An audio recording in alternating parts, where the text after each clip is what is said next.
Biz öyle bir teşkilatız ki yerin dibinde yuva yapan karıncadan gökte avlanan kartala kadar her şeyden haberimiz olur.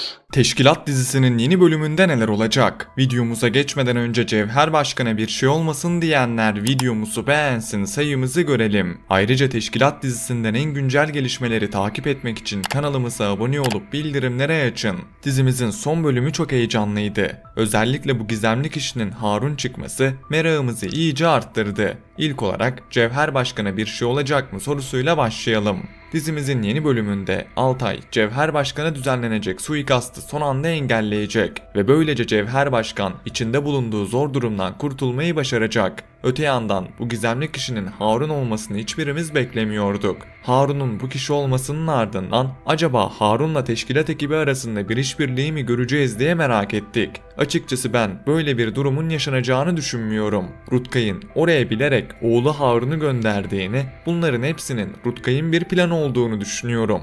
Rutkay, oğlunun seçilmiş kişi olduğunu düşünüyor ve bu yaptığıyla beraber şirketin en başındaki emirleri aldığı kişinin güvenini kazanacak ve adım adım oğlunu hazırlayacak. Ancak Rutkay'ın planlarını teşkilat ekibinin her seferinde bozacağını ve Rutkay'ın büyük bir başarısızlığa sürükleneceğini düşünüyorum. Öte yandan Rutkay yeni bölümde de kötü planlarına devam edecek. Teşkilat ekibi ise zaman zaman zor durumların ortasında kalacak. Ancak bu süreçte birbirlerine olan destekleriyle beraber teşkilat her zorlu süreçten başarıyla çıkacaktır. Öte yandan Hilal de Altay'ı yavaş yavaş affetmeye başladı. Dizimizin yeni bölümünde Altay ve Hilal'in arasında romantik anlar göreceğimizi ve bu ikilinin arasındaki aşkın çok geçmeden başlayacağını düşünüyorum. Öte yandan son bölümde Ejder ile Suzan'ın arasında sahneler gördük. Bu ikilinin geçmişten gelen bir bağları var ve bu bağ çok geçmeden ortaya çıkacak. Ejder'e bir yan hikaye lazımdı. Geçtiğimiz sezon ana düşman karakterlerden biriyken bu sezon çok geri planda kalmıştı